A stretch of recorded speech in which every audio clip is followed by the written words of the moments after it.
بسم اللہ الرحمن الرحیم۔ میرا نام اویس کرنی ہے اور آج ایک نئے ٹاپک کے ساتھ آپ لوگوں کی خدمت میں حاضر ہوں۔ یہ ٹاپک تھوڑا انٹرسٹنگ بھی ہے، تھوڑا فنی بھی ہے اور سبق آموز بھی۔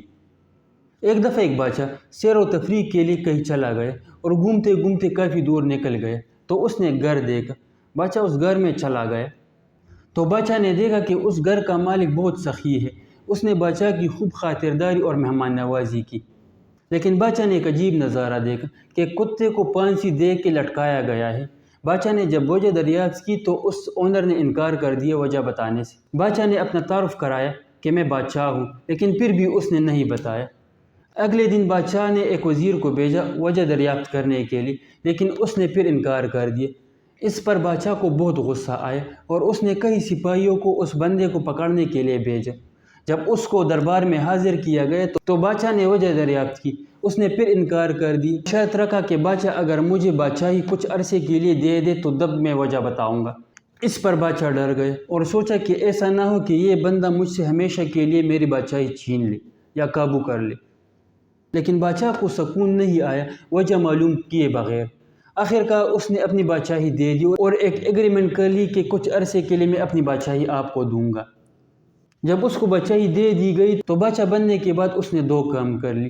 پہلا تو یہ کہ جتنے بھی وزراء تھے، جتنے بھی بیوروکریسی تھی، اس نے حکم دیا کہ اس کو جیلوں میں ڈال دیا جائے، اور دوسرا کام انہوں نے یہ کی کہ جتنے بھی امپورٹس تھے ان کو بند کر دیا جائے۔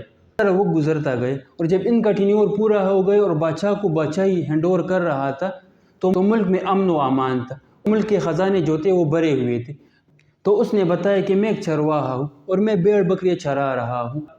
اس کتے کو میں نے ایز سیکیورٹی کے طور پر اپنے پاس رکھا تھا کہ میرے بھیڑ بکریوں کو کوئی کتے یا بھیڑیا نقصان نہ پہنچائے، لیکن میرا ریوڑ دن بدن کم ہوتا جا رہا تھا۔ جب میں نے تھوڑی انویسٹیگیشن کی تو یہ کتا میرے بھیڑ بکریوں کو کھا رہا تھا اور باقی کتوں کو بھی انوائٹ کر رہا تھا کہ مل کے کھاتے ہیں۔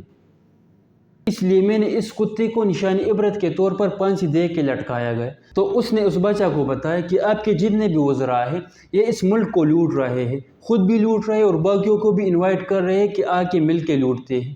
دوسرا کام اس نے یہ کیا تھا کہ اپنے امپورٹ کو کم کر کے اپنے ایکسپورٹ کو بڑھایا تھا۔ آج کل یہ حال ہمارے اس کنٹری کا بھی ہے۔ ہم پڑھتے ہیں پاکستان سٹڈی میں کہ 70% لوگ زراعت سے وابستہ ہیں، لیکن اس کے باوجود ہم باہر کے دیشوں سے گندم کو امپورٹ کر رہے ہیں۔ تو ایک ریزن تو یہ ہے کہ ہمارا ملک تب تک اپنے پاؤں پہ کھڑا نہیں ہوگا جب تک یہ اپنے امپورٹ کو کم کر کے اپنے ایکسپورٹ کو نہیں بڑھائیں گے۔ اور بھی کافی ریزنز ہیں جو انشاءاللہ ہم اگلے لیکچر میں کور کریں گے۔ تب تک کے لیے اجازت چاہتا ہوں۔